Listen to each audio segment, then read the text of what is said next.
ETV ప్రేక్షకులకు నమస్కారం. Triple X agents of శుభమస్తు కార్యక్రమానికి స్వాగతం. ఈనాడు శుభమస్తు కార్యక్రమంలోని గ్రహపాల మంచంలో గ్రహాల యొక్క స్థితిగతులు, వాటి యొక్క శుభాశుభ ఫలితాల గురించి పరిశీలిద్దాం. అలాగే ఈరోజు 12 రాశుల వారికి ఏ సంఖ్యలు కలిసి వస్తాయి, రంగుల యొక్క ప్రాధాన్యత.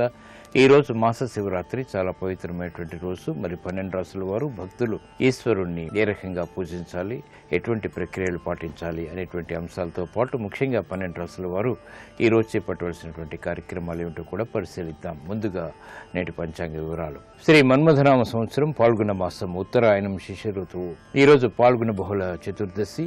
మాస శివరాత్రి చాలా పవిత్రమైనటువంటి రోజు. సామాన్య కార్యక్రమాలకి పనికి వస్తుంది. అలాగే ఆధ్యాత్మిక కార్యక్రమాలకి చాలా శ్రేయస్కరమైనటువంటి రోజు. ఈరోజు చేపట్టేటువంటి ఈశ్వరాభిషేకం, గోసేవ, దక్షిణామూర్తి యొక్క పూజలు, శనగల దానం ఉత్తమ ఫలితాన్ని కలిగిస్తుంది. అలాగే శ్రీ మహావిష్ణువు యొక్క ఆరాధన కూడా ఈరోజు బుధుడు ద్వారా ఏర్పడేటువంటి ప్రతికూలతని దూరం చేస్తుంది. ఈరోజు సోమవారం లేదా బుధవారం ఈరోజు చేపట్టేటువంటి పెసల దానం, విష్ణు సహస్రనామ పారాయణ కూడా బుధుడి ద్వారా ఏర్పడేటువంటి ప్రతికూల పరిస్థితిని దూరం చేస్తుంది. ఈ రోజు నక్షత్రం ఉత్తరాభాద్ర నక్షత్రం. ఈ ఉత్తరాభాద్ర నక్షత్రంలో ఈ రోజు పుట్టేటువంటి వారికి ఏ పాదం అయినప్పటికీ కూడా దోషం లేదు, శుభప్రదమైనది. అలాగే ఈరోజు ఉత్తరాభాద్ర నక్షత్రంలో పుట్టేటువంటి వారికి శని యొక్క మహాదశతోటి ప్రారంభమవుతుంది. ప్రస్తుతం శని యొక్క స్థితి వృశ్చిక క్షేత్ర స్థితి, శత్రుక్షేత్ర స్థితి, శత్రువైనటువంటి కుజుడితోటి కలయిక వల్ల ఇది విపరీత ఫలితాన్ని కలిగిస్తుంది. ఈ దోష నివృత్తికి ఏకాదశ పూర్వక రుద్రాభిషేకం బాగా ఉపకరిస్తుంది. ఇక ఈరోజు 12 రాశుల వారికి ఏర్పడేటువంటి శుభాశుభ ఫలితాన్ని పరిశీలిద్దాం. ముందుగా మేషరాశి. ఈ రోజు మేషరాశి వారిని పరిశీలించినట్లయితే ఆరోగ్య విషయంలో ప్రతికూలత తగ్గుతుంది. విదేశీ సంబంధిత లావాదేవీలు కలిసి వస్తాయి. వ్యయం ఎక్కువగా ఉన్నప్పటికీ ఆదాయాన్ని కూడా సమాంతరంగా పెంపొందింపచేసుకునేటువంటి శక్తి సామర్థ్యాలు లభిస్తాయి. స్త్రీలు ఆరోగ్య విషయంలో జాగ్రత్తలు పాటించాలి. నూతన కార్యక్రమాల్ని వేగవంతంగా పారిశ్రామిక రంగం వారు ప్రారంభించగలుగుతారు. వ్యాపార అభివృద్ధికై చేపట్టేటువంటి కార్యక్రమాలు వ్యాపార రంగం వారికి కలిసి వస్తాయి. విద్యార్థులకి సూక్ష్మత పెరుగుతుంది. నూతన బాధ్యతలు పెరిగినప్పటికీ సక్రమ నిర్వహణ వైద్య వృత్తి వారికి అనుకూలిస్తుంది. ఆర్థిక సంబంధ బాంధవ్యాలు సాఫ్ట్వేర్ రంగం వారికి పెరుగుతాయి. క్రీడా రంగం వారికి విజయాలు సిద్ధిస్తాయి. ఈ రోజు మీ అదృష్ట సంఖ్య 6. తెలుపు వర్ణం ప్రశాంతతను పెంచుతుంది. మాస శివరాత్రి సందర్భంగా మేషరాశి వారు ఈ రోజు ఈశ్వరుణ్ణి గులాబీలతో పూజించడం ద్వారా ప్రమాదాలు దూరమవుతాయి. ప్రశాంత పరిస్థితుల్ని ఆహ్వానించగలుగుతారు. విద్యా ప్రయత్నాలు ఈ రోజు మీకు అనుకూలం. ఈ రోజు వృషభ రాశి వారిని పరిశీలించినట్లయితే అభివృద్ధి ఆర్థికంగా గోచరిస్తుంది. చేపట్టేటువంటి కార్యక్రమాల్లో ప్రోత్సాహాన్ని పెంపొందింపచేసుకోగలుగుతారు. గతంలో కన్నా మెరుగైనటువంటి పరిస్థితులు ఆర్థికంగా ఆనందాన్ని కలిగిస్తాయి. అభివృద్ధికి చేపట్టేటువంటి కార్యక్రమాల్లో ఆత్మవిశ్వాసాన్ని పెంపొందింపచేసుకునేటువంటి సంఘటనలు ఆనందాన్ని కలిగిస్తాయి. గృహ విషయాలు అనుకూలం, ప్రయాణాలు సానుకూలం. రాజకీయ రంగం వారికి అభివృద్ధి గోచరిస్తుంది. వ్యవసాయ రంగం వారికి నూతన ప్రక్రియల ద్వారా అభివృద్ధిని పెంపొందింపచేసుకోగలుగుతారు. ఆదాయంలో కూడా మంచి అనుకూల మార్పులు ఆనందాన్ని కలిగిస్తాయి. శ్రేయస్సుతో కూడినటువంటి కార్యక్రమ నిర్వహణ సాఫ్ట్వేర్ రంగం వారు ప్రారంభించగలుగుతారు. ఈ రోజు మీ అదృష్ట సంఖ్య 9. ఎరుపు వర్ణం ధైర్యాన్ని కలిగిస్తుంది. మాస శివరాత్రి సందర్భంగా ఈ రోజు వృషభ రాశి వారు ఈశ్వరుణ్ణి మల్లెపూలతో పూజించడం ద్వారా శుభవార్తలు వింటారు. గృహ సంబంధిత కార్యక్రమాలు ఈ రోజు మీకు అనుకూలం. ఈ రోజు మిథున రాశి వారిని పరిశీలించినట్లయితే లాభదాయకమైనటువంటి కార్యక్రమ నిర్వహణ అన్ని రంగాల వారికి ఉపయోగపడుతుంది. ఆర్థిక పరిస్థితిని మెరుగు చేసేటువంటి సంఘటనలు ఆనందాన్ని కలిగిస్తాయి. వ్యవహారాల్లో చుక్కెదురు పరిస్థితుల్ని అధిగమించగలుగుతారు. అవమానకర సంఘటనని దూరం చేయగలుగుతారు. స్వశక్తితో కార్యక్రమాలను చేపట్టి ఉపయోగకరమైనటువంటి వ్యవహారాల్లో విజయాలు సాధించగలుగుతారు. గృహ విషయాల్లో కూడా అనుకూలత పెరుగుతుంది. కార్మిక రంగం వారికి అభివృద్ధి గోచరిస్తుంది. అంచనాలు దగ్గరవుతాయి. ఆర్థిక వ్యవహారాలు పారిశ్రామిక రంగం వారికి కలిసి వస్తాయి. వ్యాపార రంగం వారు తెలివైనటువంటి నిర్ణయాల ద్వారా చేపట్టేటువంటి కార్యక్రమాల్లో ఆశించినటువంటి ప్రయోజనాలు పొందగలుగుతారు. ఈ రోజు మీ అదృష్ట సంఖ్య 5. ఆకుపచ్చ వర్ణం రక్షణకి దోహదపడుతుంది. మాస శివరాత్రి సందర్భంగా మిథున రాశి వారు ఈ రోజు ఈశ్వరుణ్ణి చామంతులతో పూజించడం ద్వారా శుభకార్య సిద్ధి ఏర్పడుతుంది. వ్యాపార ఒప్పందాలు ఈ రోజు మీకు అనుకూలం. ఈ రోజు కర్కాటక రాశి వారిని పరిశీలించినట్లయితే ఆర్థిక విజయాలు సులభతరం. చేపట్టేటువంటి కార్యక్రమాలపై ప్రోత్సాహం పెరుగుతుంది. నూతన కార్యక్రమాలకు శ్రీకారం చుట్టగలుగుతారు. వ్యవహారాల్లో ఏర్పడినటువంటి ప్రతికూలత తగ్గుతుంది. ఆర్థిక సంబంధ బాంధవ్యాలు మెరుగవుతాయి. శుభ సంఘటనలు గృహరీత్యా చోటు చేసుకుంటాయి. ఆర్థిక విజయాలు పారిశ్రామిక రంగం వారికి బలాన్ని పెంచుతాయి. స్వశక్తితో కూడినటువంటి కార్యక్రమ నిర్వహణ వ్యాపార రంగం వారు చేపట్టగలుగుతారు. విద్యార్థులకి అనువైనటువంటి మార్గాలు విద్యాపరంగా దగ్గరవుతాయి. సంతోష సంఘటనలు స్త్రీలు వింటారు. చేపట్టేటువంటి కార్యక్రమాలపై పట్టు బిగించగలుగుతారు. ఈ రోజు మీ అదృష్ట సంఖ్య 1 ఎరుపు వర్ణం ధైర్యాన్ని కలిగిస్తుంది. మాస శివరాత్రి సందర్భంగా కర్కాటక రాశి వారు ఈ రోజు ఈశ్వరుణ్ణి చెరుకు రసంతో అభిషేకించడం ద్వారా తీయటి వార్తలు వింటారు. ఆనందకర పరిస్థితులు చోటు చేసుకుంటాయి. కోర్టు సంబంధిత వ్యవహారాలు, ప్రక్రియలు, సంభాషణలు ఈ రోజు మీకు అనుకూలం. ఈ రోజు సింహరాశి వారిని పరిశీలించినట్లయితే యుక్తితో కూడినటువంటి కార్యక్రమ నిర్వహణ, తద్వారా శత్రుభీతి తగ్గుతుంది. నూతన కార్యక్రమాలకు శ్రీకారం చుట్టగలుగుతారు. ఆర్థిక విభేదాలు తగ్గుతాయి. పెట్టుబడుల విషయంలో ఏర్పడినటువంటి పొరపాట్లు గ్రహించగలుగుతారు. నూతన కార్యక్రమాలు గృహరీత్యా ప్రారంభించగలుగుతారు. స్త్రీలు ఆశించినటువంటి ప్రయోజనాలను పొందగలుగుతారు. ఆరోగ్య రక్షణ ఏర్పడుతుంది. విద్యార్థులకి శుభ పరిణామాలు చోటు చేసుకుంటే విద్యాపరమైనటువంటి చిక్కుల నుంచి బయటికి రాగలుగుతారు. నూతన కార్యక్రమాలు పారిశ్రామిక రంగం వారు చేపట్టగలుగుతారు. యుక్తితో కూడినటువంటి కార్యక్రమ నిర్వహణ వ్యాపార రంగం వారికి ఉపకరిస్తుంది. గతంలో కన్నా మెరుగైనటువంటి పరిస్థితులు సినీ రంగం వారికి ఊరట కలిగిస్తాయి. ఈ రోజు మీ అదృష్ట సంఖ్య 5 ఆకుపచ్చ వర్ణం రక్షణకి దోహదపడుతుంది. మాస శివరాత్రి సందర్భంగా సింహరాశి వారు ఈ రోజు ఈశ్వరుణ్ణి పండ్ల రసాలతో అభిషేకించడం ద్వారా క్లిష్ట సమస్యలకు పరిష్కారాలు లభిస్తాయి. ఆర్థిక లావాదేవీలు, సంభాషణలు, ప్రక్రియలు ఈ రోజు మీకు లాభదాయకం.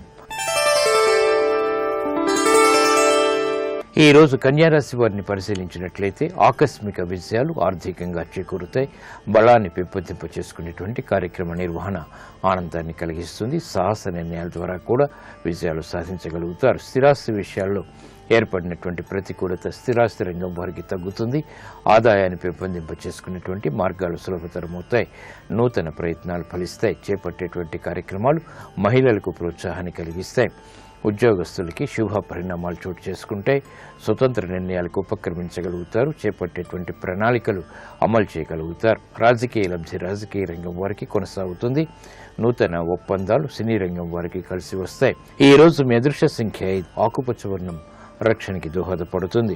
మాస శివరాత్రి సందర్భంగా కన్యారాశి వారు ఈ రోజు బిల్వదళాలతో ఈశ్వరుణ్ణి పూజించడం ద్వారా ఉత్తమ విజయాలు సాధించగలుగుతారు. వ్యాపార ఒప్పందాలు ఈ రోజు మీకు సానుకూలం. ఈ రోజు తులారాశి వారిని పరిశీలించినట్లయితే సంభాషణల విషయంలో జాగ్రత్తలు వహించాలి.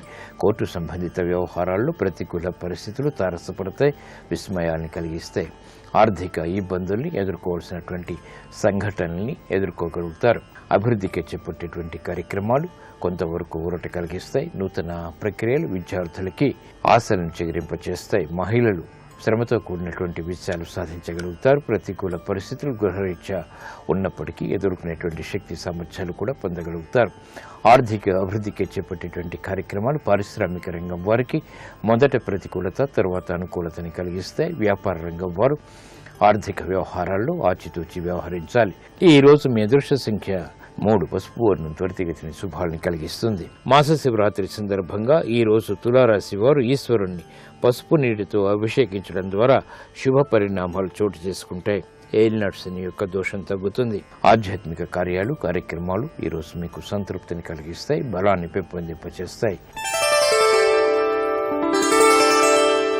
ఈ రోజు వృశ్చిక రాశి వారిని పరిశీలించినట్లయితే కోర్టు సంబంధిత వ్యవహారాల్లో జాగ్రత్తలు పాటించాలి. మానసిక రుగ్మతలు పెరుగుతాయి. ఆరోగ్య ఖర్చులు ఉక్కిరిబిక్కిరి చేస్తాయి. దూకుడు నిర్ణయాల ద్వారా సమస్యల్ని ఆహ్వానిస్తారు కాబట్టి జాగ్రత్తలు వహించాలి. జాగ్రత్తతో కూడినటువంటి నిర్ణయాలు పారిశ్రామిక రంగం వారికి తప్పనిసరి.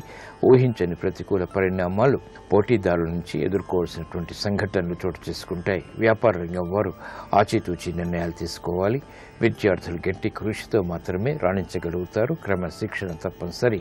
ఆర్థిక వ్యవహారాల్లో మహిళలకు చుక్కెదురు పరిస్థితులు ఏర్పడతాయి. కార్మిక రంగం వారికి ఊరట పరిస్థితులు ఉన్నప్పటికీ ఆలోచన దోషాలు కూడా ప్రబలమవుతాయి. ఈ రోజు మీ అదృష్ట సంఖ్య 6 తెలుపు వర్ణం ప్రశాంతతను పెంచుతుంది. మాస శివరాత్రి సందర్భంగా ఈ రోజు వృశ్చిక రాశి వారు ఈశ్వరుణ్ణి ఎర్రగన్నేరు పూలతో పూజించడం ద్వారా సాహస నిర్ణయాల ద్వారా విజయాలు సాధించగలుగుతారు. విద్యా ప్రయత్నాలు ఈరోజు మీకు లాభదాయకం. ఈ రోజు ధనుస్సు రాశి వారిని పరిశీలించినట్లయితే విదేశీ వ్యవహారాల్లో జాగ్రత్తలు వహించాలి. వాహన సౌఖ్యం కొనసాగుతుంది. సంబంధ బాంధవ్యాలు పెరుగుతాయి. చేపట్టేటువంటి కార్యక్రమాల్లో ఆశించినటువంటి ప్రయోజనాల్ని క్రమక్రమంగా పొందగలుగుతారు. నూతన ఆశలు ఆర్థికంగా గృహరీత్యా పెంపొందింప చేసుకునేటువంటి సంఘటనలు ఆనందాన్ని కలిగిస్తాయి. వ్యవహారాల్లో చుక్కెదురు పరిస్థితులు అధిగమించలేకపోతారు. చేపట్టేటువంటి కార్యక్రమాలు పారిశ్రామిక రంగం వారికి కలిసి వస్తాయి. అయినప్పటికీ అసంతృప్తి సంఘటనలు కూడా వెన్నంటి ఉంటాయి. వ్యాపార రంగం వారు ఆర్థిక వ్యవహారాల్లో జాగ్రత్తలు పాటించాలి. నూతన ఒప్పందాల విషయంలో ఏర్పడినటువంటి ప్రతికూలత ప్రబలమవుతుంది. ఈ రోజు మీ అదృష్ట సంఖ్య 5. ఆకుపచ్చ వర్ణం రక్షణకి దోహదపడుతుంది. మాస శివరాత్రి సందర్భంగా ధనస్సు రాశి వారు ఈ రోజు ఈశ్వరుణ్ణి నీలిరంగు పుష్పాలతో పూజించడం ద్వారా ఏలినాటి శని ద్వారా ఏర్పడేటువంటి దోషాలు తొలగిపోతాయి. గృహ సంబంధిత కార్యక్రమాలు ఈ రోజు మీకు లాభదాయకం. ఈ రోజు మకర రాశి వారిని పరిశీలించినట్లయితే స్వతంత్ర నిర్ణయాల ద్వారా ఆశించినటువంటి ప్రయోజనాలు పొందగలుగుతారు. గతంలో కన్నా మెరుగైనటువంటి పరిస్థితులు ఆర్థికంగా ఆనందాన్ని కలిగిస్తే చేపట్టేటువంటి కార్యక్రమాల్లో ప్రోత్సాహాన్ని క్రమక్రమంగా పొందగలుగుతారు. ఆర్థిక లావాదేవీలు పారిశ్రామిక రంగం వారికి కలిసి వస్తాయి. వ్యవసాయ రంగం వారికి చేపట్టేటువంటి కార్యక్రమాల్లో ప్రోత్సాహం ఉంటుంది. నూతన ప్రక్రియలు వృత్తిరీత్యా ఆనందాన్ని కలిగిస్తాయి. బలాన్ని పెంపొందింపచేస్తాయి. ఉద్యోగస్తులు శుభవార్తలు వింటారు. ఆర్థిక అసహనం నుంచి బయటికి రావడానికి చేసేటువంటి ప్రయత్నాల్లో విజయాలు సాధించగలుగుతారు. ఈ రోజు మీ అదృష్ట సంఖ్య 2. ఎరుపు వర్ణం ధైర్యాన్ని కలిగిస్తుంది. మాస శివరాత్రి సందర్భంగా ఈ రోజు మకర రాశి వారు ఈశ్వరుణ్ణి బిల్వదళాలతో పూజించడం ద్వారా ఐశ్వర్య ప్రాప్తి ఏర్పడుతుంది. విదేశీ లావాదేవీలు సంభాషణలు ప్రక్రియలు ఈ రోజు మీకు లాభదాయకం. ఈ రోజు కుంభరాశి వారిని పరిశీలించినట్లయితే ఆర్థిక విజయాలు సాధించగలుగుతారు. ఆరోగ్య విషయంలో మాత్రం జాగ్రత్తలు వహించాలి. సంబంధ బాంధవ్యాలు మెరుగవుతాయి. ఆలోచన సంపత్తి పెరుగుతుంది.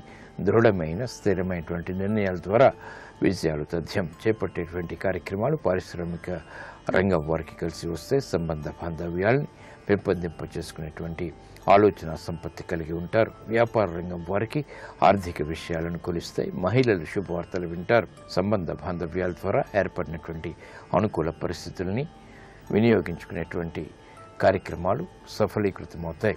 విద్యార్థులు విద్యలో రాణించగలుగుతారు. కార్మిక రంగం వారికి అనువైనటువంటి మార్గాలు వృత్తిరీత్యా చోటు చేసుకుంటాయి. ఈ రోజు మీ అదృష్ట సంఖ్య 3. పసుపు వర్ణం త్వరితగతిని శుభాన్ని కలిగిస్తుంది. మాస శివరాత్రి సందర్భంగా కుంభరాశి వారు ఈ రోజు విభూతితో కలిపినటువంటి జలంతో ఈశ్వరుణ్ణి అభిషేకించడం ద్వారా శుభ పరిణామాల్ని ఆహ్వానించగలుగుతారు. విద్యా ప్రయత్నాలు ఈ రోజు మీకు అనుకూలం. ఈ రోజు మీనరాశి వారిని పరిశీలించినట్లయితే ఆర్థిక వ్యవహారాలు కలిసి వస్తాయి. సౌమ్యంతో కూడినటువంటి కార్యక్రమాలు తద్వారా విజయాలు చేతికందుతాయి. వ్యవహారాల్లో ఏర్పడినటువంటి ప్రతికూలత తగ్గుతుంది. శత్రుభీతి తగ్గుతుంది. విభేదాలు కూడా తగ్గుతాయి. నూతన కార్యక్రమాలను చకచకా పూర్తి చేయగలుగుతారు. వ్యవహారాల్లో చుక్కెదురు పరిస్థితుల్ని పారిశ్రామిక రంగం వారు ఎదుర్కోగలుగుతారు. వ్యాపార రంగం వారికి అనువైనటువంటి మార్గాలు ఆదాయపరంగా అన్వేషించేటువంటి శక్తి సామర్థ్యాలు లభిస్తాయి. కోర్టు సంబంధిత వ్యవహారాల్లో న్యాయవాద వృత్తి వారికి ప్రతికూలత ఉన్నప్పటికీ అనుకూల పరిస్థితుల్ని స్వయంగా సృష్టించుకునేటువంటి అవకాశాలు తిక్కరవుతాయి. ఈ రోజు మీ అదృష్ట సంఖ్య 5. ఆకుపచ్చ వర్ణం రక్షణకి దోహదపడుతుంది. మాస శివరాత్రి సందర్భంగా ఈ రోజు మీనరాశి వారు ఈశ్వరుణ్ణి తేనెతో అభిషేకించడం ద్వారా తీయటి వార్తలు వింటారు. వ్యాపార ఒప్పందాలు ఈ రోజు మీకు అనుకూలం.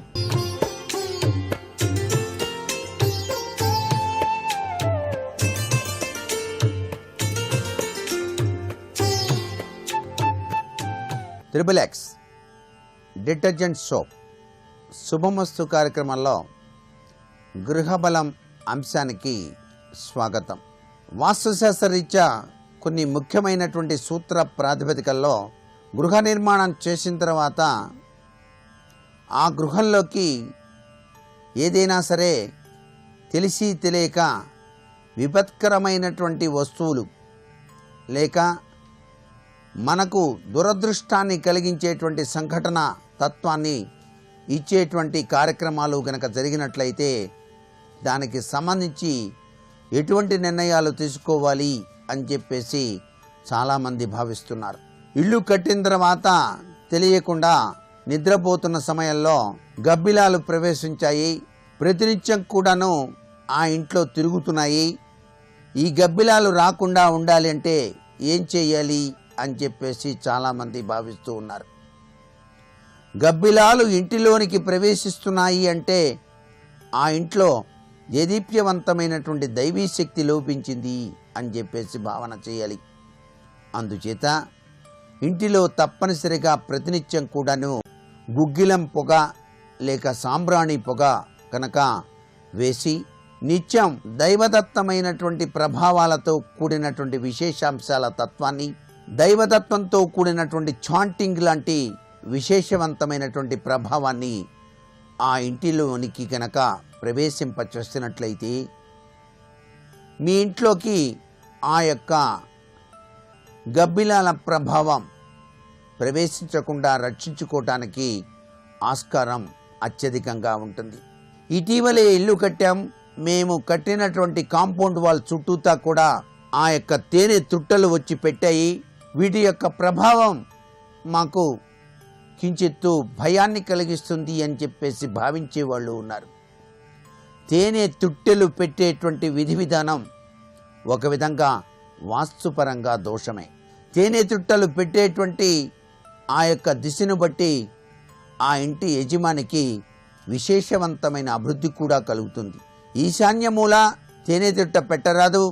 పడమర వాయువ్య దిశలో తేనె తిట్ట పెట్టవచ్చు. కానీ ఇంట్లో ఉండేటువంటి వ్యక్తులు నడిచేటప్పుడు తెలియకుండా ఆ తేనె తుట్ట కదిలినప్పుడు దాని నుంచి సంభవించేటువంటి విషపూరితమైనటువంటి ఆ తత్వం అనారోగ్యాన్ని ప్రసాదిస్తుంది. కాబట్టి ఇంటిలోనికి తేనె తుట్టలు రాకుండా జాగరూకతమైనటువంటి ప్రభావాన్ని ఏర్పరచుకునేందుకు వీలుగా మీరు ఆ ఇంటిలో శివారాధన ఆచరించటం సర్వే సర్వత్రా శుభదాయకం. ఏ ఇంటిలో అయితే నిత్యం పరమేశ్వరానుగ్రహతత్వంతో కూడిన శివారాధన జరుగుతుందో ఆ ఇంటిలోనికి ఉపద్రవాలు అనేటువంటివి రానే రావు. తెలియక కిటికీలు అన్నీ కూడా మూసివేసి మేము వేరే ప్రాంతానికి వెళ్ళాం. ఆ వంటగదిలో ఉన్నటువంటి కిటికీలు కూడా మూసివేయటం, తలుపులన్నీ కూడా బిగించి వేయటం జరిగింది. మేము వచ్చి చూసేసరికల్లా వంట ఇంటిలోని సామాన్లన్నీ కూడా, ఆ తినేటువంటి పదార్థాలన్నీ కూడా పాడైపోయినాయి. ఇది వాస్తు దోషమేనా అని చెప్పేసి చాలామంది భావన చేస్తున్నారు. ఎప్పుడూ కూడా మీరు ప్రయాణాలు చేయటానికి వెళ్ళేటప్పుడు ఇంటి బయట ప్రాంగణంలోని తలుపులన్నీ కూడాను మీరు చక్కగా తాళాలు వేసుకొని వెళ్ళవచ్చు. కానీ మీ ఇంటికి ఉన్నటువంటి వంటగదిలోనికి వెలుతురు వచ్చే విధానంగా ఉన్న తలుపు మాత్రం తప్పనిసరిగా తీసే ఉంచాలి. ఆ కిటికీ తప్పనిసరిగా వెలుతురు వచ్చేటట్టుగా సూర్యకిరణాల ప్రభావం, అలాగే మీరు అలమార్ల ఉండేటువంటి తలుపులు కూడా తీసి వెళ్ళాలి. బియ్యం బస్తా, పప్పు దినుసులు ఉన్నటువంటి ఆ ప్రాంతంలోని తలుపులు తీయటం, సూర్యకిరణ ప్రభావం లోపలికి కనుక వచ్చినట్లయితే ఆ వస్తువులు పాడైపోకుండా ఉంటాయి. సూర్యరశ్మి కిరణాలు పడే విధంగా గనక మీరు అమర్చుకున్నట్లయితే చాలా చక్కటి యోగవంతమైన ప్రభావాన్ని మీరు సాధింప చేసుకోగలుగుతారు. మీరు పూజా మందిరంలో శివలింగం ఉన్నట్లయితే, మీరు ఊరికి గనక వెళ్ళేటైతే ఒక 10-15 రోజుల పాటు రాకుండా ఉన్నట్లయితే ఆ శివలింగాన్ని మీకు తెలిసినటువంటి ఉపాసనా పరులకు ఇచ్చి నిత్యం ఆరాధనకు చేయవలసిందిగా కోరవచ్చు. అలా కుదరని పక్షంలో ఒక ప్లేటులో నీళ్లు పోసి ఆ నీటిలో ఆ శివలింగాన్ని ఉంచి నమస్కృతాంజలి ఘటించి మీరు ఊరికి వెళ్ళి తిరిగి రావచ్చు. దీనివల్ల ఎటువంటి అనర్థము కూడాను వాటిల్లదు సుమా. తెలియక ఇంటిలోనికి పెద్ద పక్షి వచ్చింది. ఆ పెద్ద పక్షి వచ్చి ఇంటి పై భాగాన ఉన్నది. దాని యొక్క ప్రభావం చాలామంది మాకు భయాన్ని కలిగించారు, మేము ఏమి చెయ్యాలి అని చెప్పేసి చాలామంది భావిస్తూ ఉన్నారు. పెద్ద పక్షి కొందరికి యోగవంతమైన ప్రభావాన్ని ఇస్తుంది, మరికొందరికి కించిత్తు కీడును కలిగిస్తుందని శాస్త్రం. అందుచేత పెద్ద పక్షి గనక మీ గృహం లోపలికి ప్రవేశించి గదిలో చుట్టూతా గనక తిరిగి మరలా అక్కడున్న కిటికీలో నుంచి బయటికి కనుక పోయినట్లయితే ఆ ఇంటిలో పుణ్యావచన కార్యక్రమం అనేటువంటిది మాత్రం ఆ గదిలో తప్పనిసరిగా ఆచరించాలి. గంగ గనక ఉన్నట్లయితే ఆ గదిలో గంగను చల్లి లక్ష్మీదేవి యొక్క అష్టోత్తర నామావళి చదవాలి. కారణం లక్ష్మీదేవి యొక్క వాహనం ఆ పెద్ద పక్షి కాబట్టి. ఉడ్లగూప లక్ష్మీదేవి యొక్క వాహనంగా మనకు శాస్త్రాలు వక్కాణిస్తున్నాయి. ఇంటిని పరిశుభ్రకరమైనటువంటి వాతావరణ శైలిలో ఉంచుకోవటం అనేది వాస్తుశాస్త్రరీత్యా చక్కటి యోగవంతమైన ప్రభావాన్ని కలిగింపచేస్తుంది. ప్రతి స్త్రీ కూడాను తమ ఇంటి గడప ప్రతి శుక్రవారం కూడాను పసుపు రాసి చక్కగా బొట్లు పెట్టేటువంటి సాంప్రదాయ లక్షణం గనక అలవర్చుకున్నట్లయితే ఆ ఇంటి గడపను చూసి లక్ష్మీదేవి ఇంటిలోకి ప్రవేశిస్తుంది సుమా అని చెప్పేసి మనకు శాస్త్రం. ఏ ఇంట ముంగిట ప్రతినిత్యం కూడాను అక్కడ ఉన్న తులసి మొక్క దగ్గర దీపారాధన చేసి ఉంటుందో ఆ ఇంటిలోనికి లక్ష్మీదేవి వచ్చి తీరుతుంది అని చెప్పేసి శాస్త్రం. ఏ ఇంట అయితే కుళ్ళిపోని పదార్థములు ఉంటాయో, అతిథి దేవతలను అతిథులను సత్కరించే సంప్రదాయ లక్షణం ఉంటుందో ఆ ఇంటిలోనికి లక్ష్మీదేవి ప్రవేశిస్తుంది. ఏ ఇంట పవిత్రవంతమైనటువంటి భావన పరంపరతో నిత్యం దేవతారాధన జరుగుతూ ఉంటుందో ఆ ఇంటిలోనికి సాక్షాత్తు శ్రీమన్నారాయణతో కూడి లక్ష్మీదేవి ప్రవేశిస్తుంది సుమా అని చెప్పేసి శాస్త్రం. మరికొన్ని ముఖ్య విషయాలు రేపటి శుభమస్తు కార్యక్రమంలో తెలుసుకుందామా? మరి సర్వే జనా సుఖినో భవంతు.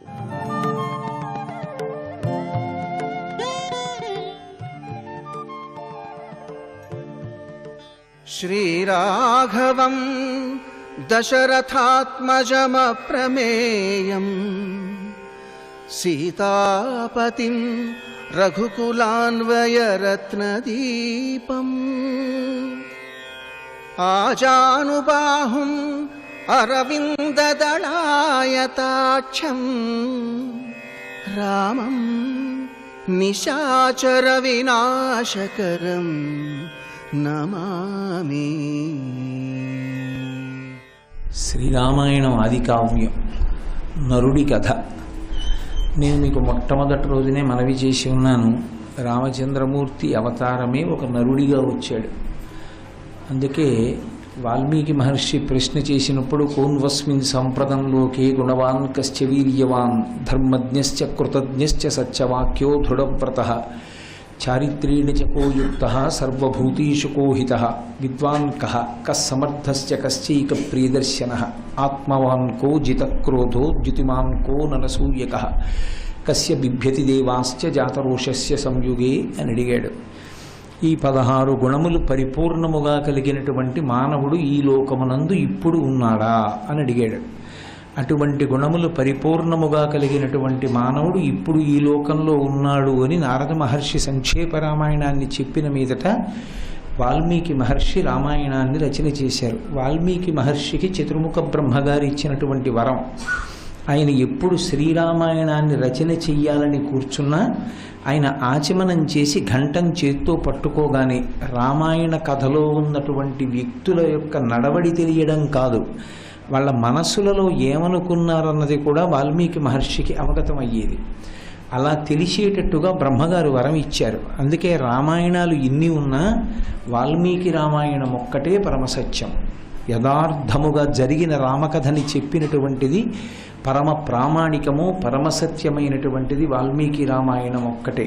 కానీ రామకథ మృత సంజీవని కనుక ఎన్ని మాటలు చెప్పినా చెప్పవలసిందే కనుక ఎందరో మహాత్ములు తమ తమ భావములను చొప్పించి ఆనందించి ఆవిష్కరించి శ్రీరామాయణాన్ని అందించారు.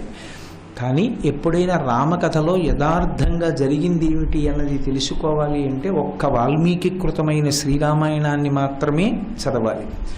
అందున వాల్మీకి రచించిన రామాయణానికి ఒక ప్రత్యేక ప్రతిపత్తి ఉంది. భాగవతాన్ని వ్యాస భగవానుడు సంస్కృతంలో రచన చేసినప్పటికీ 12 స్కంధాల్ని కూడా పోతన గారు ఆంధ్రీకరించారు. ఆంధ్రీకరించినప్పుడు వారు తెలుగు భాషకి ఎంత గౌరవాన్ని శక్తిని కట్టబెట్టారంటే మహాభాగవతంలో ఉన్నటువంటి కొన్ని ఘట్టములు తెలుగు భాషలో చదువుకున్నా కూడా సంస్కృత భాగవతం చదువుకుంటే ఏ ఫలితం వస్తుందో అదే ఫలితం వస్తుంది. రుక్మిణీ కళ్యాణానికి సంబంధించిన లేఖ సంస్కృత భాగవతంలో చదివితే ఏ ఫలితం వస్తుందో ఆంధ్ర భాగవతంలో ఉన్న రుక్మిణీ కళ్యాణం లేఖ చదివితే అదే ఫలితం వస్తుంది. గజేంద్రమోక్షణ ఘట్టంలో సంస్కృత భాగవతంలో ఉన్నటువంటి శ్లోకాలు చదివితే ఏ ఫలితం వస్తుందో ఆంధ్ర భాగవతంలో పోతన గారు రచన చేసినటువంటి గజేంద్రమోక్షణ కథ అంతర్గతమైనటువంటి ఆ పద్యములను చదివినప్పటికీ అదే ఫలితం వస్తుంది. కానీ రామాయణం దగ్గరికి వచ్చేటప్పటికీ జయమంత్రాన్ని ఎవరైనా ఆంధ్రీకరించినా జయమంత్రం సంస్కృతంలో వాల్మీకి కృతమైంది చదివితే మంత్రశక్తి ఉంటుంది తప్ప ఆంధ్రీకరించినటువంటి ఏ గ్రంథానికి కూడా ఆ శక్తి రాలేదు.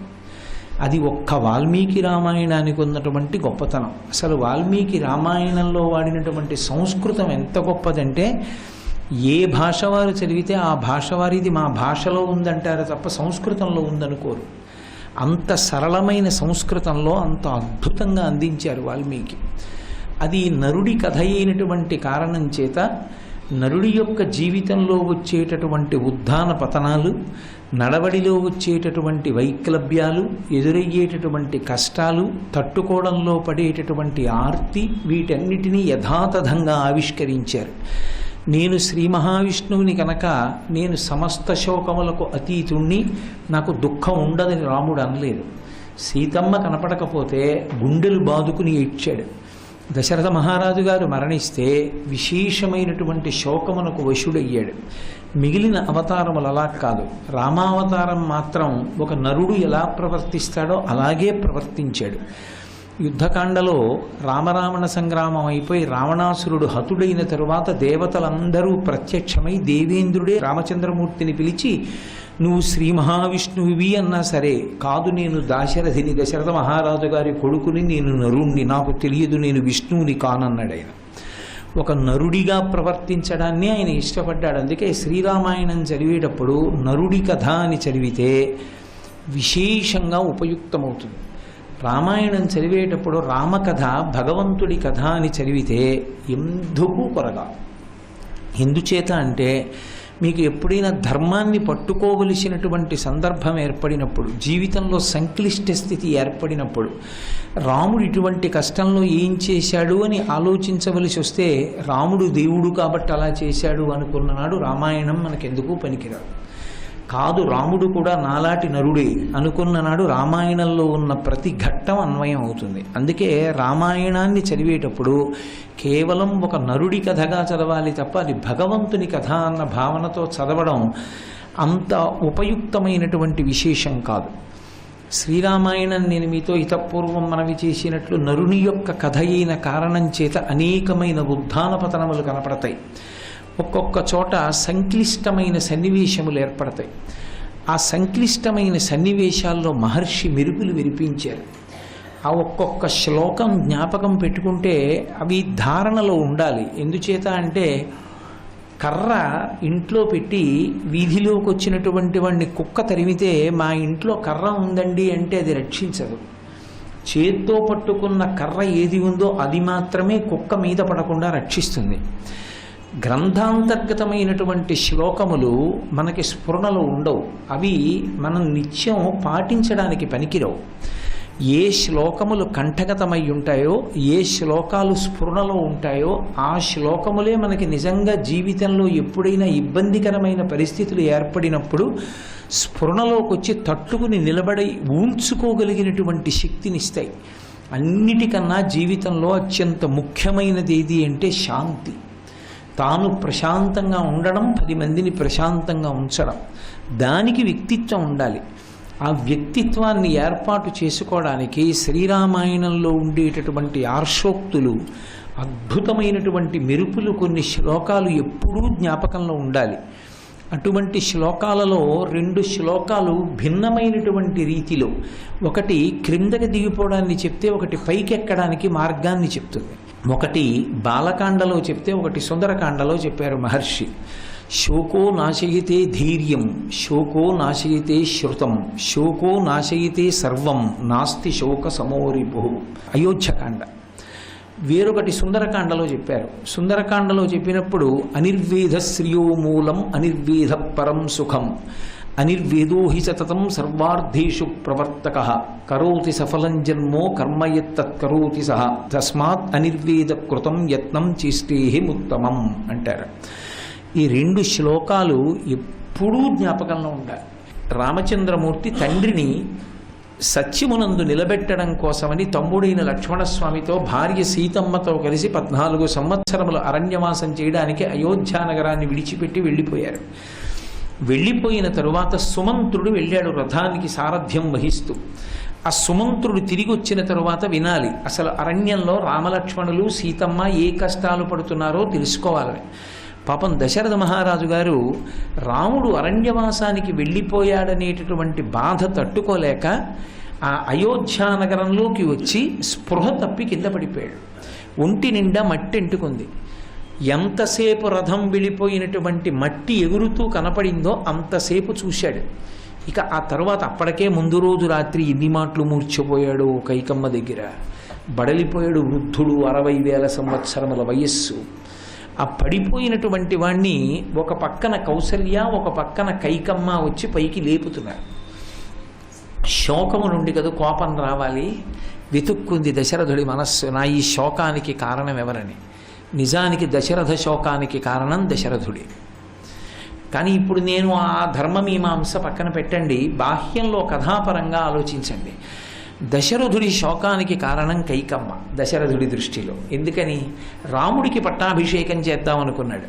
కానీ అకస్మాత్తుగా ఒక రాత్రి భూమి మీద పడుకుంది కోపగృహంలో. ఆ రోజుల్లో అలా ఉండేవి. ఆవిడ కోపంగా ఉంది అని ప్రత్యేకంగా తెలుసుకోక్కర్లేదు. కోపం వస్తే కోపం వచ్చిందని తెలియడానికి ఒక గదిలో ఉండేవారు. దాని పేరు కోపగృహం. కోపం వస్తే ఆ గదిలో ఉండేవారు. అంటే కోపగృహంలో ఉంది అంటే బొళ్ళు దగ్గర పెట్టుకుని వెళ్ళాలి భర్త లోపలికి అని గుర్తు. నేను పాపం దశరథుడు మానసికంగా సిద్ధపడి లోపలికి వెళ్ళాడు. ఆమె చాలా వాదించింది. 2 వరాలు ఇచ్చావు, నాకు వరాలు ఇమ్మంది. 9 వర్షాణి దండకారణ్యమాశ్రిత, చీరాజన జటాధారీ రామో భవతు తాపసః, అభిషేక సమారంభో రాఘవస్యోపకల్ప్యతాం, అనేనైవాభిషేకేన భరతో మిభిషిచ్యతాం అంది. 14 సంవత్సరములు రాముడు అరణ్యవాసం చెయ్యాలి. నారచీరలు కట్టుకుని జటాజూటం పెట్టుకుని కాళ్ళకి చెప్పులు కూడా లేకుండా వెళ్ళాలి. ఇదే ముహూర్తానికి నా కుమారుడైన భరతుడికి పట్టాభిషేకం జరగాలి. ఈ 2 వరాలు విన్నాడు. కూర్చున్న ఆసనం మించి కింద పడిపోయాడు, మూర్ఛపడిపోయాడు. ఎన్ని మాటలు తెలివి తప్పిపోయాడో, ఎన్ని మాటలు అసలు కైకమ్మ పాదాల మీద తలపెట్టి ఏడ్చాడు, నన్ను మన్నించు, ఈ వరాలు ఉపసంహారం చేయమని. ఆవిడ వినలేదు. అందుకే చెప్పుకున్నాడు, నన్ను కైకేయి సత్యవాక్యము అనేటటువంటి దాని చేత బంధించింది రామ అన్నాడు. మరునాడు రామచంద్రమూర్తి దశరథుణ్ణి సత్యమునందు నిలబెట్టడానికి వెళ్ళిపోయాడు. ఇప్పుడు ఆయనకి తనకి ఇంత శోకం కలగడానికి కారణం కైకమ్మే. లేకపోతే రాముడికి పట్టాభిషేకం జరిగేది. రాముడు రాజ్య పరిపాలన చేస్తుంటే తాను చూస్తూ పరమ సంతోషంగా కాలం గడిపేవాడు. ఇంతటి ఆనందం పోవడానికి కారణం కైకమ్మే. ఇప్పుడు ఎక్కడ కోపం వచ్చిందో అక్కడ నోటి వెంట అనరాని మాట ఒకటి వచ్చేస్తుంటుంది. శోకము నుండి కోపం వస్తుంది, కోపంలోంచి పాపం వస్తుంది. అందుకే ఆయన అన్నాడు, ధూర్తురాలవు, నీకు అర్థము తప్ప కామము తప్ప ధర్మం అక్కర్లేదు. అందుకే భర్తనైనటువంటి నన్ను కాదని, నా మనస్సు కాదని వరాలు కోరుకున్నావు. విధవారాజ్యము చెయ్యుదువుగాక. నువ్వు చేసేటటువంటి రాజ్యం విధవరాజ్యం అవుతుంది. ఎందుకంటే నేను ఉండను, నేను మరణిస్తాను, కొడుకుని వదిలి ఉండలేక. 2, ఇక నువ్వు నన్ను ముట్టవద్దు. నీవు కానీ, నీ మీద ఆధారపడిన సేవకులు కానీ, నీ బంధువులు కానీ నాకెవరూ ఏమీ కారు. ఇక్కడ కానీ పైలోకములలో కానీ నిన్ను నేను పరిత్యజిస్తున్నానన్నాడు. ఈ మాటలని, ఒకవేళ రాజ్యం నువ్వు వరాలడగడం వల్ల వచ్చింది అని నీ కుమారుడైన భరతుడు సంతోషిస్తే ఆ భరతుడికి నాకు ప్రేతకార్యము చేసే అధికారము లేకుండుగాక. రాజ్యం నువ్వు వరాలడగడం వల్ల వచ్చింది అని నీ కుమారుడైన భరతుడు సంతోషిస్తే ఆ భరతుడికి నాకు ప్రేతకార్యము చేసే అధికారము లేకుండుగాక. అంటే రాముడి మీద ఉన్న ప్రేమ ఎంత శోకానికి తీసుకెళ్ళిందో, ఆ శోకం ఎంత కోపానికి తీసుకెళ్ళిందో చూడండి. ముందు రోజు రాత్రి వరకు బహుశः రాముడి తర్వాత అంత ప్రేమ దశరథుడికి కైకయ్యింది.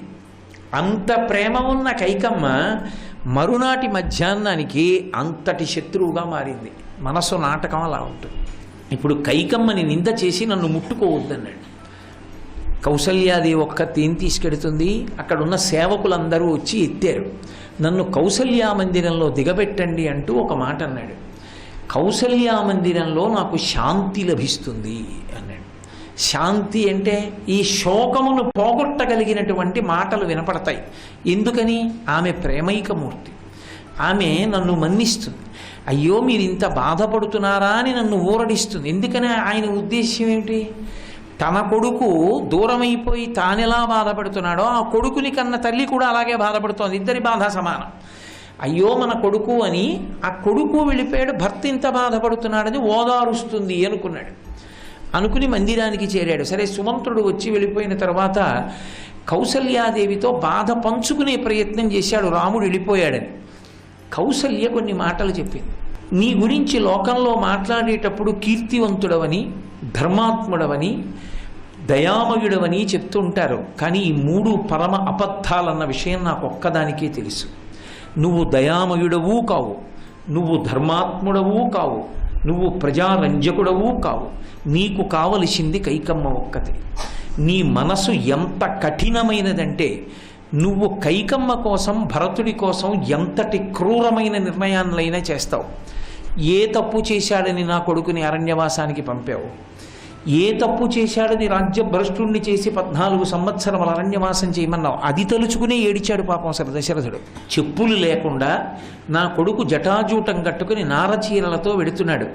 నా కోడలు సీతమ్మ ఎండకన్నెరుగనటువంటి తల్లి. అక్కడికి వెళ్ళిన తరువాత దొరికిన ధాన్యాన్ని వండుకుని ఎలా అన్నం తింటుంది? ఏ చెట్టు కింద పడుకుంటుంది? రాతినో కొమ్మనో దొరికిన దాన్ని తలగడగా పెట్టుకొని రాముడు పడుకుని లేచి నడుస్తుంటే ఒళ్ళంతా దుమ్ము పట్టి పెద్ద పులులు, సింహాలు అరుస్తుంటే భయపడి కౌగిలించుకున్నటువంటి సీతమ్మని ఓదారుస్తూ ఎన్ని కష్టాలు పడుతున్నాడో. ఎవరికైనా ఆడదానికి ఈ లోకంలో 4 దిక్కులున్నాయి. 4 దిక్కులంటే నలుగురే ఆమెకి శరణ్యం. అందరికన్నా మొట్టమొదట ఆడదాన్ని రక్షించవలసిన వాడెవరు అంటే భర్త. ఆమె ఒక్కడే ఆమెకి రక్షకుడు. ఆ భర్తయే భార్యని ద్రోహం చేస్తే అంతకన్నా దారుణమైన విషయం ఇక లోకంలో ఇంకొకటి లేదు. నువ్వు నాకు దారుణాతి దారుణమైనటువంటి ద్రోహం చేశావు. నీ వంటి వ్యక్తికి భార్య అనవడం నా కర్మ. సుగుణాభిరాముడైనటువంటి రామచంద్రమూర్తిని అరణ్యవాసానికి పంపావు. ఇంతటి కఠినాత్ముడవు. నీ వలన నేను కాదు, కోసల రాజ్యంలో ఉన్నటువంటి ప్రజలు, మంత్రులు, సేనానులు, భార్యలు, అంతఃపుర పరివారము ఇంతమంది బాధపడుతున్నారు. నీకు అక్కర్లేదు. నీ మనసు సంతోషమేగా. కైకమ్మ సంతోషంగా ఉంది, భరతుడు సంతోషంగా ఉన్నాడు. నీకు కావలసింది ఆ ఇద్దరి సంతోషమే. పైకి నువ్వు ప్రజారంజకుడవు. నీ వంచనా స్వభావం నాకు తెలిసింది. అప్పటికే కుమిలి ఏడుస్తున్న దశరథుడు ఏడవడానికి కన్నుల నీళ్లు లేక తెల్లబోయేలా ఉండిపోయాడు. కౌసల్య వంక చూస్తూ ఉండిపోయి ఆ కూర్చున్న ఆసనం మించి లేచి 2 చేతులు పైకెత్తి జోడించి నమస్కరించాడు. నమస్కరించి ఆవిడ దగ్గరికి వెళ్ళి వేపమానాంతాంజలిం కృత్వా అంటారు మహర్షి. 2 చేతులతో నమస్కారం చేస్తూ కౌసల్య దగ్గరికి వెళ్ళి, కౌసల్య నీ పాదముల మీద నా తల పెట్టి పడిపోతాను, అంతంత మాటలు అనకు. నీకు తెలుసు దేవి దైవతం ప్రత్యక్షం, భర్త ఎవరో కాదు, ప్రత్యక్షంగా కన్నుల ముందున్నటువంటి దైవం. అన్ని చోట్ల అశాంతి పొంది శాంతి కోసం నీ దగ్గరికి వచ్చాను. నువ్వు ఇన్ని మాటలు అన్నావు, నా జీవితంలో శాంతి అన్న మాట కరువైపోయింది. అందుకని పెద్దరికం చిన్నరికం తెలుసున్న దానివి, ధర్మం ఎరిగిన దానివి, భర్తని ఇలాంటి మాటలు అనకూడదు అని తెలుసున్న దానివి, అయినా కూడా నేను ధర్మంతో మాట్లాడానో, సత్యానికి కట్టుబడ్డానో, రాముడి మీద ప్రేమ లేక అరణ్యవాసానికి పంపించేశానో, కుట్ర చేశానో నీకు తెలుసు. తెలిసి నన్ను నింద చేస్తున్నావు. నువ్వే నింద చేస్తే ఇంత ధర్మం తెలిసున్న దానివి, ఇక నాకు శాంతి ఎక్కడుంది అని నమస్కారం చేస్తూ వంగి ఆమె పాదముల మీద పడబోయాడు. కౌసల్య 2 చేతులు పట్టుకుని ఆయన్ని పైకెత్తి వెంటనే నన్ను చంపేశావు మహారాజా. ఏనాడైతే ధర్మమునకు సత్యమునకు కట్టుబడినటువంటి భర్త, పరమ కీర్తివంతుడైనటువంటి వాడు, ఆయన తప్పు చెయ్యలేదు అని తెలిసి కూడా శోకంతో అనరాని మాటలు అనేశాను, ఆనాడు నువ్వు నాకు నచ్చ చెప్పడానికి ఇలా నమస్కారం చేశావు. ధర్మాత్ముడైన భర్త ధర్మమునందు నిలబడడానికి భార్యని అనునయించవలసినటువంటి రోజు ఏ రోజున వస్తుందో ఆ రోజున ఆ భార్య చనిపోయినట్టే. కాబట్టి నేను లేను, నేను చనిపోయాను. నీ చేత అనునయింప చేసుకున్న నా బ్రతుకు కాదు. నేను నేల మీద పడి నీ పాదముల మీద శిరసుంచి నమస్కరిస్తున్నాను. ఆ నమస్కరించిన చేతులు విప్పేసి నా తల మీద పెట్టని పద్మాన్ని పెట్టుకున్నట్టుగా 2 చేతులు తల మీద పెట్టుకుని భోరున ఏడ్చి, నేను శోకంలో అదుపు తప్పిపోయాను. ఒక్కసారి వర్షాలు పడి నదులు పొంగితే సముద్రం నీరు పెరిగినట్టు రాముడు అకస్మాత్తుగా అరణ్యవాసానికి వెళ్ళిపోవడంలో నా శోకం అదుపు తప్పిపోయింది. అదుపు తప్పిపోయిన శ్లోకంలో ధర్మానికి కట్టుబడి ఇంత బాధపడుతున్నారు అని తెలిసి కూడా, మిమ్మల్ని నింద చెయ్యకూడదని తెలిసి కూడా నింద చేశాను అంటూ ఈ శ్లోకం చెప్పింది. శోకో నాశయితే ధైర్యం, శోకో నాశయితే శృతం, శోకో నాశయితే సర్వం, నాస్తి శోక సమోరిపు. ప్రత్యక్ష సాక్ష్యం. మహారాజా, శోకానికి వశురాలనైపోయాను, కొడుకు వెళ్ళిపోయాడని. ఆ వశురాలనైపోయినటువంటి కారణం చేత ఏ మాట మాట్లాడాలో ఏ మాట మాట్లాడకూడదో తెలుసుకోలేకపోయాను. ఎంత పెద్ద తప్పో చేసేశాను. భర్త చేత అనునయింపబడ్డాను, ధర్మానికి కట్టుబడిన భర్త చేత. కాబట్టి నన్ను క్షమించవలసింది అంది. శోకానికి లొంగిపోతే, శోకమునకు బాగా లొంగినటువంటి వాడు ఎన్నిటిని మరిచిపోతాడో కౌసల్యకి తెలియదా? మీరు శ్రీరామాయణం చదివితే కౌసల్యా మందిరంలో ఎప్పుడూ పూజలు జరుగుతుంటాయి. ఆవిడ ఎప్పుడూ ఉపవాసాలు చేస్తూ ఉంటుంది. ఆవిడ ఎప్పుడూ యజ్ఞయాగాది క్రతువులను నిర్వహిస్తూనే ఉంటుంది. ఎంతమంది బ్రాహ్మణులకు నిత్యం దానం చేస్తూనే ఉంటుంది. అటువంటి తల్లి అన్ని శాస్త్రములు నెరుగున్నది, అన్ని పుణ్యకర్మలు చేసేది, భర్త పట్ల అంత మర్యాద కలిగినది. అటువంటి కులకాంత అన్ని మాటలు భర్తని అంది అంటే ఆమె శోకమే కారణము. ఆమె తెలిసి అనలేదు, శోకమునకు వశురాలైపోయింది. శోకమునకు ఒక్కసారి వశమైపోతే ఎన్ని అనకూడని మాటలు నోటి వెంట వచ్చేశాయో. అందుకే మనిషి శోకమునకు వశుడైతే ఇన్ని బాధలు పడతాడు. కాబట్టి శోకమునకు వశపడకుండుగాక. శ్రీరామాయణం కేవలముగా ఏదో కాల్పనిక కథ అని అనుకోకూడదు, యథార్థముగా జరిగిన కథ. అందుకే శ్రీరామాయణానికి ఫలశ్రుతి చెప్తూ ఒక మాట అంటారు, ఇందులో ఒక అక్షరము కూడా కల్పితము కాదు. రామాయణము యథార్థంగా ఎలా జరిగిందో అలాగే రచింపబడినది అని. శ్రీరామాయణం మనకి జీర్ణమైతే మనం దేనికి వశులం కాకూడదో, దేనికి వశులమైపోతే అక్కర్లేని మాటలు వచ్చేస్తాయో, కోపం వచ్చేస్తుందో, ఏ ధర్మంతో దాన్ని దాటాలో అర్థం అవుతుంది. అందుకే శోకాన్ని దాటడానికి లోకంలో ఒకే ఒక్క మార్గం ఉంటుంది. ఏమిటా మార్గం అంటే ఎప్పుడూ కర్తవ్యత నిష్ఠతో ఉండడం. నీ కర్తవ్యాన్ని నువ్వు చేసుకుంటూ వెళ్ళడం అన్నది అలవాటైతే శోకం అనేటటువంటిది అంటుకునే అవకాశం ఉండదు. చాలా మటుకు 99 పాళ్ల శోకానికి దూరంగా ఉండడానికి మార్గము కర్తవ్యతానిష్ట ఒక్కటే. కర్తవ్యము వేరు, బాధ్యత వేరు. చాలా జాగ్రత్తగా గుర్తుపెట్టుకోవాలి. బాధ్యత సముద్రంలో దూకేయడం, కర్తవ్యము నిచ్చెన ఎక్కడం. రెండిటికి అంత తేడా ఉంటుంది. కర్తవ్యము అంటే నేను ఏది చెయ్యాలో అది చేశానా, అంతే కర్తవ్యం. అవతలవాడేమనుకున్నాడు నాకు సంబంధం లేదు, నేను చేసేది చేసుకెళ్ళిపోయాను అనుకోండి కర్తవ్యం. అందుకే మీకు రామాయణం 24,000 శ్లోకాలు చూడండి, ఎక్కడ చూసినా కర్తవ్యం ధర్మం, కర్తవ్యం ధర్మం, కర్తవ్యం ధర్మం, ఈ 2 మాటలు తప్ప బాధ్యత అన్న మాట మీకు ఎక్కడా కనపడదు. మీకు నేను ఒక ఉదాహరణ చెప్పాలంటే, మనం ప్రతిరోజు చదువుకునే శ్లోకం, నేను కొత్తగా ఎక్కడి నుంచో తీసుకొచ్చి రామాయణంలోంచి చెప్పక్కర్లేదు. ఎక్కడ సుప్రభాతం చదివినా కౌసల్యా సుప్రజారామ పూర్వా సంధ్యా ప్రవర్తతే ఉత్తిష్ఠ నరశార్దూల కర్తవ్యం దైవమాహ్నికం. ఈ శ్లోకం ముందు చదువుతాం.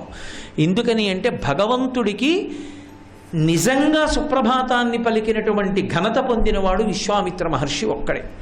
ఎందుచేత అంటే రాముడు విష్ణువు యొక్క అవతారమని ఎరిగినటువంటి వాళ్ళు 2, వశిష్ఠుడు, విశ్వామిత్రుడు. సర్వం శ్రీ ఉమామహేశ్వర పరబ్రహ్మార్పణమస్తు.